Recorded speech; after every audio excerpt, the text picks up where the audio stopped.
Hello everyone, welcome to Easy Economics with Ramsha Mujeeb. How are you all doing? Hope you all are doing fine and we all are all set for tomorrow's paper too. Just remember, have faith in your abilities, have faith in Allah, and you'll be good to go for tomorrow's exam. It's just another exam. We've been doing it for the entire year. No need to be anxious, no need to be overwhelmed. Just have faith in your abilities and you'll be good to go. Today, I've brought for you all May June 2024, 2281, paper 21. I'll be just doing the data response question with you all. That is the section A, that's the compulsory section that's going to be coming tomorrow. As well, there would also be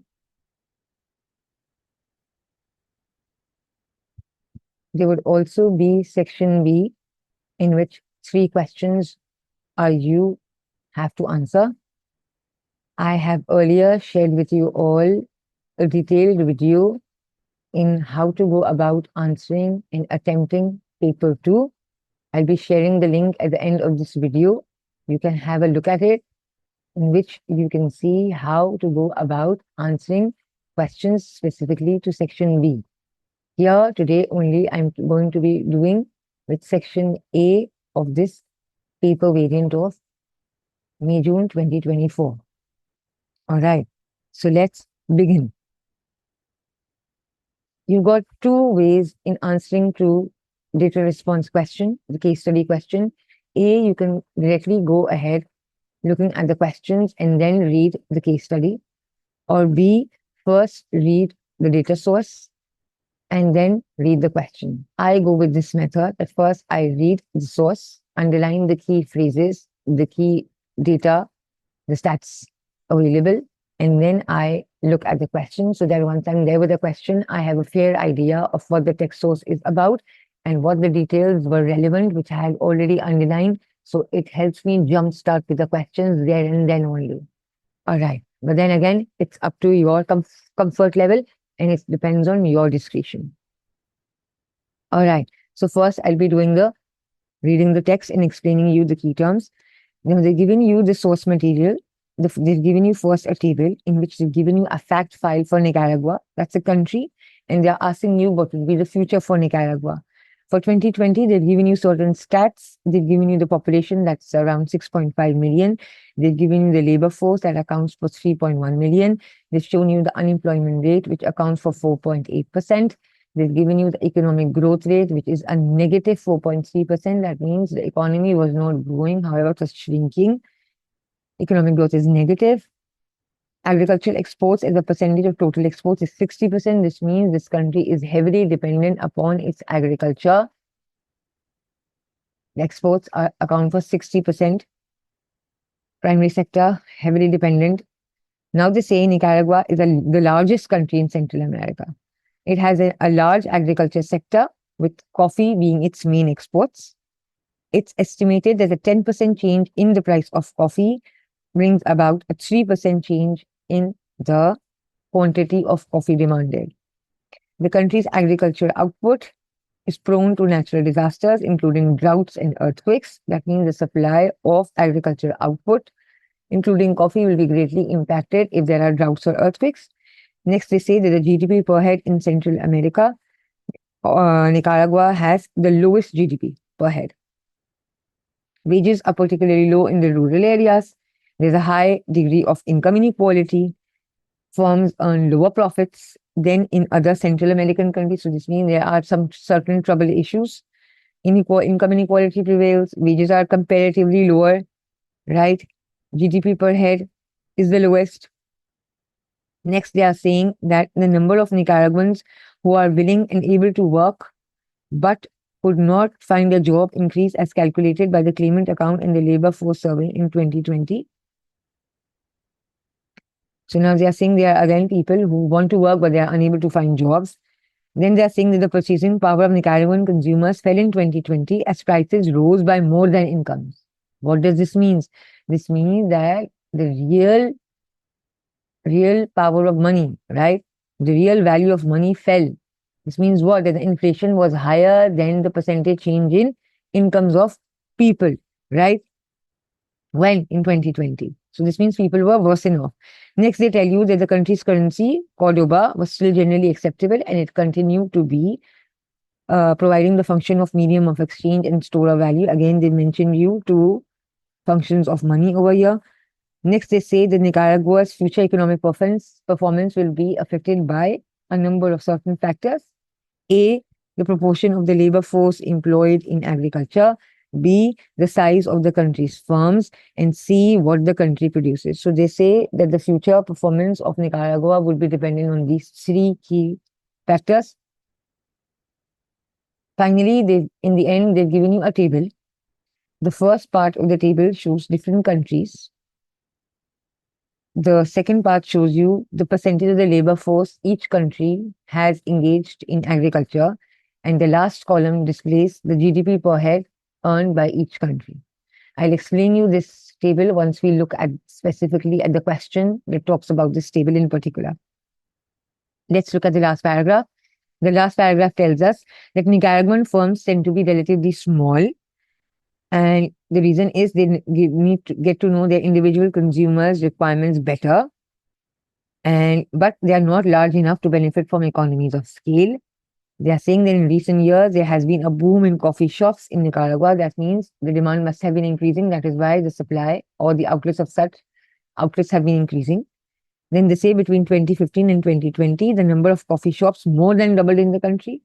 These coffee shops differentiate through their customer service and the quality of coffee. So how each coffee shop differentiates or has a competitive advantage over the other is by the quality of the coffee and the personal touch it gives to its services. Finally, they say that Nicaragua is the world's 12th largest producer of coffee, and global coffee consumption is predicted to increase. And this trend may increase Nicaragua's coffee outputs and exports. So now they are saying it's a plus point for Nicaragua because if there is going to be a trend of rise in consumption of coffee, so it's an added advantage for Nicaragua, right? Now, let's look at the question. The first part asks us, it's part A, it's asking us to calculate the price elasticity of demand for coffee. Now, like I'm telling you, it's a 1 mark. All you need to do is calculate. So you will just put in the figures, put in the formula, put in the details, and you will just arrive at the answer. Now, look at the left-hand side where I have given you all the working. It's a 1 mark. All you need to do is put in the formula and the details. Remember, earlier we had read that it has been estimated that a 10% change in the price of coffee will cause a 3% change in the quantity demanded. So again, I've used this figure. Price elasticity of demand is percentage change in quantity demanded divided by percentage change in price. Hence, I've put in place of percentage change in quantity demanded, a 3. In the denominator, I put in a 10. And they said that a 10% change in the price of coffee will bring around a 3% change in the quantity demanded. So a -3 divided by a 10 will give us a -0.3. So the price elasticity of demand is -0.3. If you've done this, 1 mark, you will get it.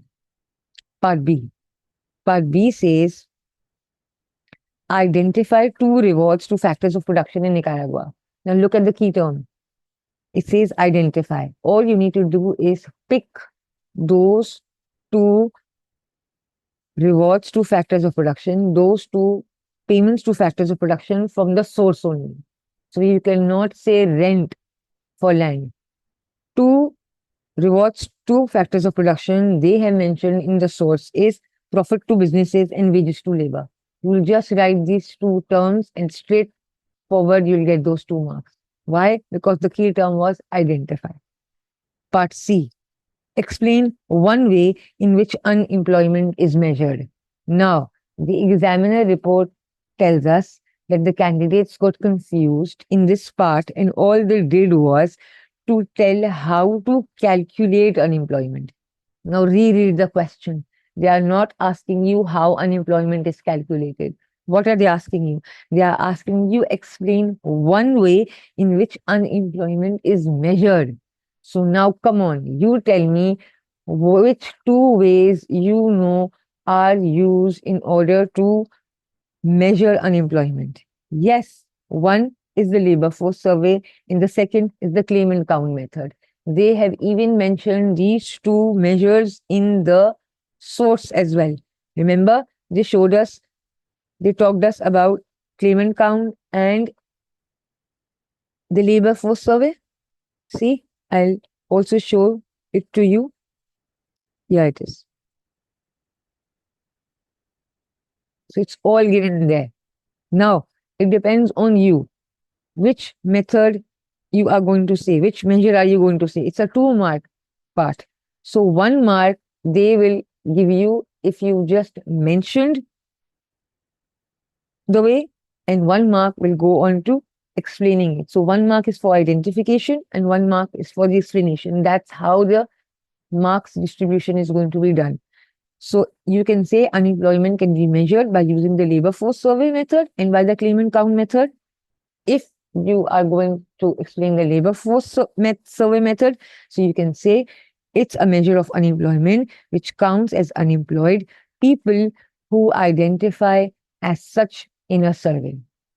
Or if you are talking about the claim and count method, you'll say it's a measure of unemployment which counts as unemployed those in receipt of unemployment benefits. So you've identified 1 mark, you've given this explanation, another mark, full 2 marks awarded to you. Easy? All right. Let's look at part D. Part D says, explain 2 functions of money in Nicaragua. Now look at the marks. 4 marks. How will the distribution of marks being done in this part? 1 mark for identification of one function. 2nd mark for explanation of that function. 3rd mark for identification of the second function. Final mark for explanation of the second function. Again, both the functions of money were earlier mentioned in the source. Remember, I told you that the currency of the country, Cordoba, continued to serve as a medium of exchange and a store of value. I'll show you. It's all given here. So again, these are these 2 functions.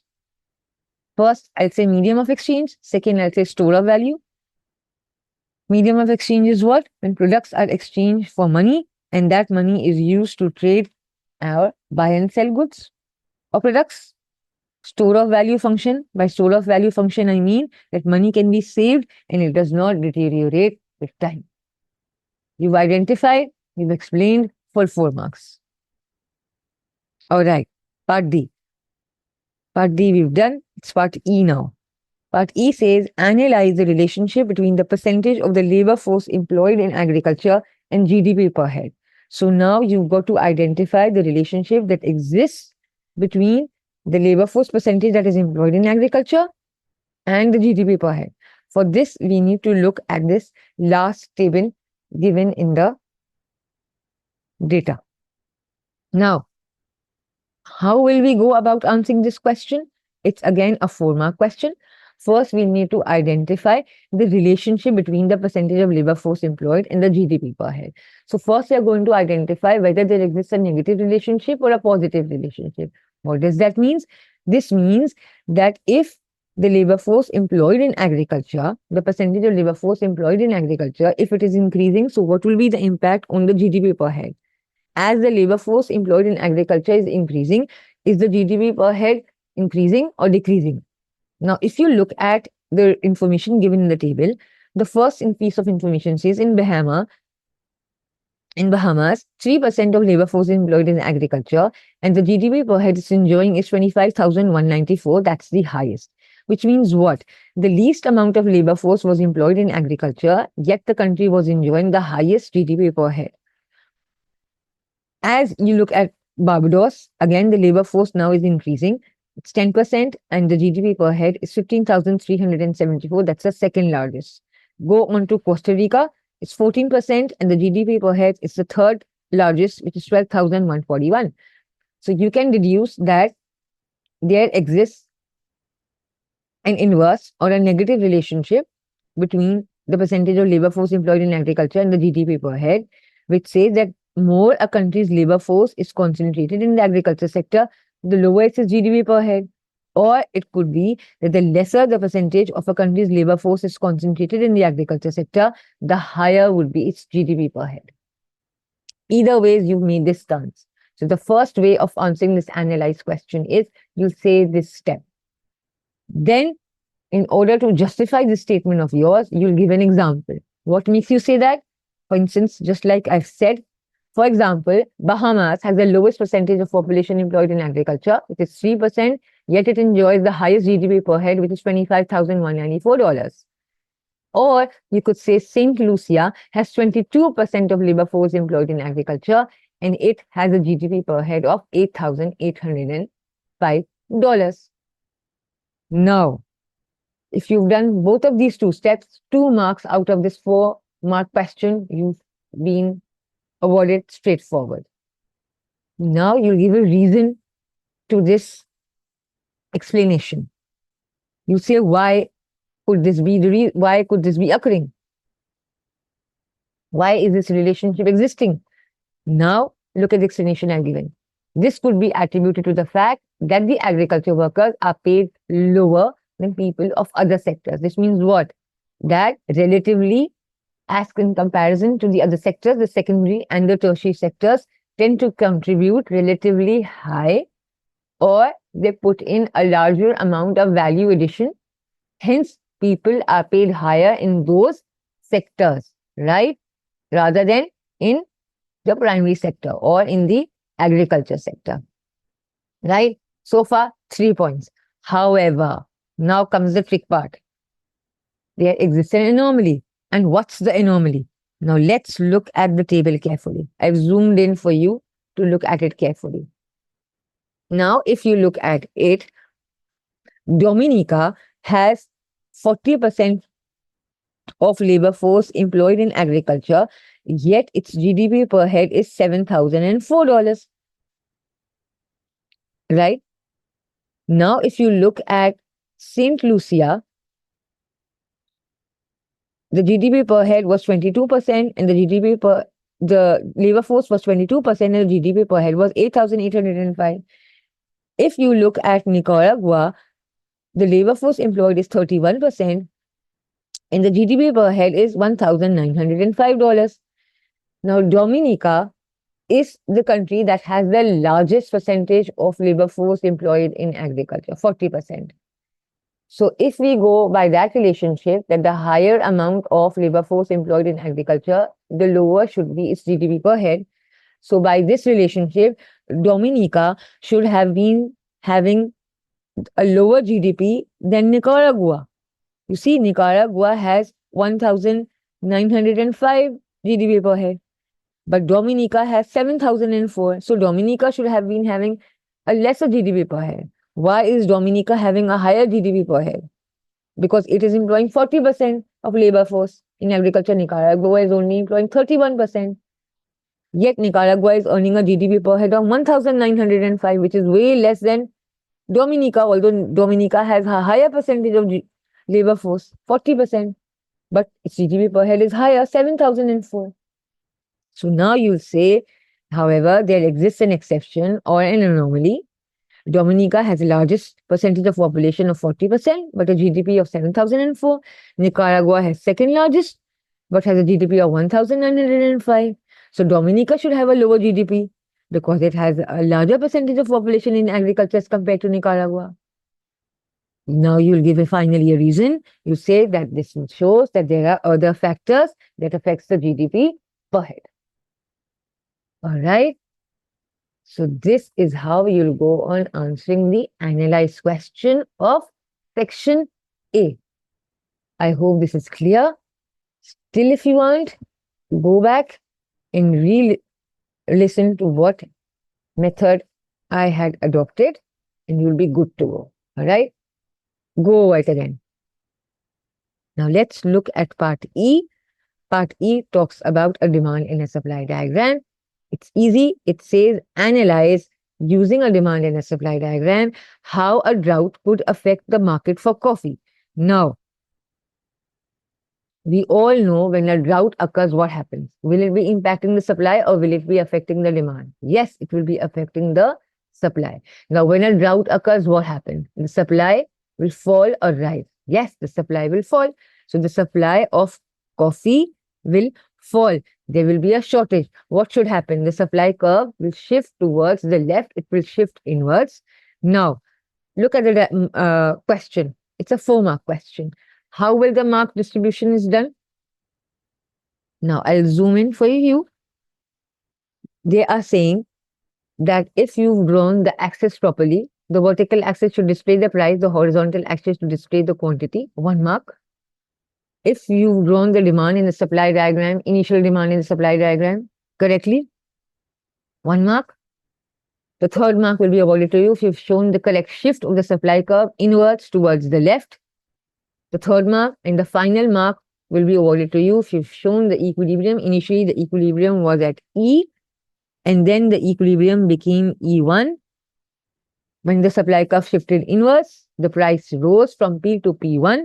There was a shortage, and as a result, the quantity supply fell and the price rose. Finally, you'll give an explanation of this demand and supply diagram that you've drawn. You say a drought will reduce the supply of coffee. D and S were the initial or the original demand and supply diagram. A drought will cause the supply curve to shift inwards towards the left. The shortage will cause the quantity supply to fall from Q to Q1 and the price to rise from P to P1. Hence, the new equilibrium is now E1. Right? So now, if you've done all these parts, full 4 marks will be awarded to you. All right, students, all right, candidates, I hope this is clear. Let's look at part G. Part G is a discuss question. We've been doing multiple discuss questions. We all know when we come to answering discuss question, you need to put in a well-balanced argument talking about both sides, ending your answer with a justified conclusion. Each side should not mention or go up to answering points beyond 4 marks. If you've just taken one side, you'll not be awarded more than 4 marks. All right. So be careful and offer a well-balanced argument for the examiner to mark you. All right. Don't give him a chance to give a low tier response to your answers. Right. Let's look at Part G. Part G says discuss whether or not small firms benefit Nicaraguan consumers. So now you're going to say, will they benefit Nicaraguan customers if the firms remain small, or will they not? So if you say yes, small firms will benefit Nicaraguan customers, so what should be the reason? Yes, small firms will be benefiting Nicaraguan customers. Why? Because they will be offering a touch of personalized services. They will be able to better satisfy the consumer's needs by serving as niche, staying small. They'll get closer to the customers, adding a personalized touch to their services.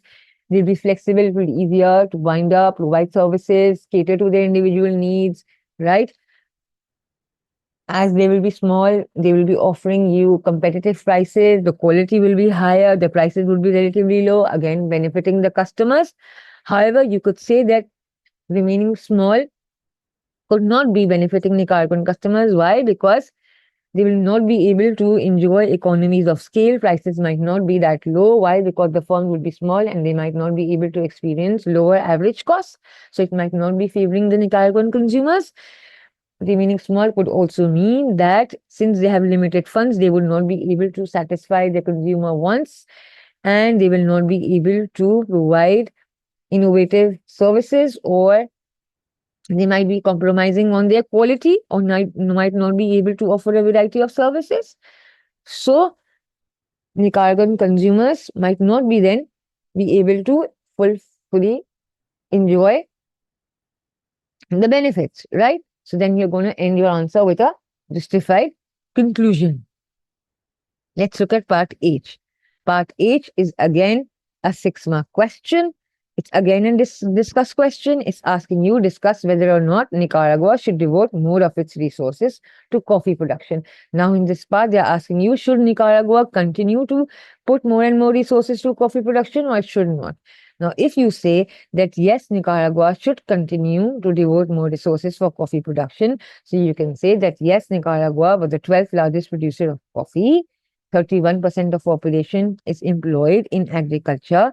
So by remaining employed, by devoting more resources in agriculture, it will be benefiting its economy in the sense that the standard of living of people will rise. Why? Because more and more people will be employed.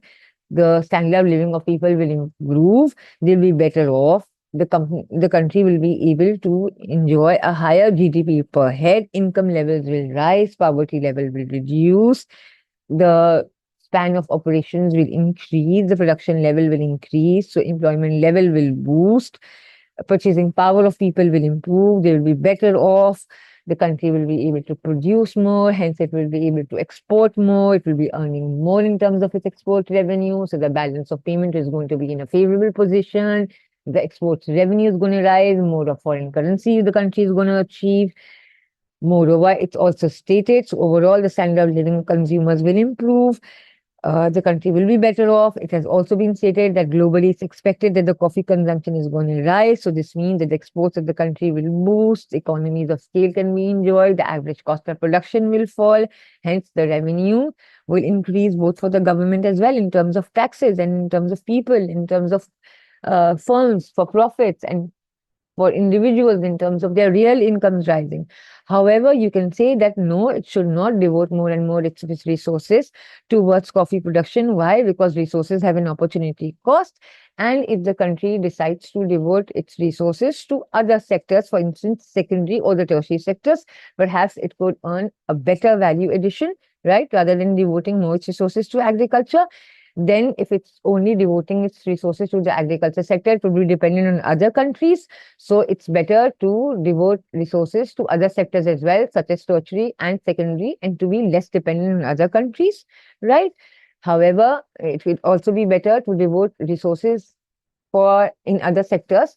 Why? Because due to climatic changes, due to droughts and earthquakes, the production of agricultural products is negatively impacted and negatively affected. There could be adverse effects on the supply because of the shortages. So not only the exports will be affected, however, the shortages will also occur, which will greatly affect the balance of payment situation. So it's better if the country diversifies and do not devote all of its or more of its resources towards the provision of agriculture products, particularly coffee. It could also be possible that instead of the world demand for coffee witnessing an increase, there could be a dip or a fall. So it's wise to diversify its resources towards the production of other products as well. It could also be that if a country, Nicaragua, is devoting more and more of its resources towards the production of coffee, it could be doing overproduction or over specialization, hence causing a lower future production output for future generations, right? So it should devote resources towards coffee production towards the extent that it is having a positive impact and not going to have negative impact, right? It should bring around a positive impact on its standard of living or its GDP per head, right? To that extent, it's good. But if it's bringing in adverse effects, then it's not. I hope this is all clear. You've all understood. Best of luck for your tomorrow's exam. I'll be mentioning the link in the end of this video that contains all the tips and tricks of how to go about answering your paper 2, including time management techniques, including how to read the question, understanding the terminology of the question, looking at the marks, and then answering the question. It's a good video tutorial. It will be useful. It will be giving you a quick recap of how to go about answering your paper smartly and wisely. All my prayers are with you all. Best of luck for your tomorrow's exam. Stay tuned. Keep watching. All the best.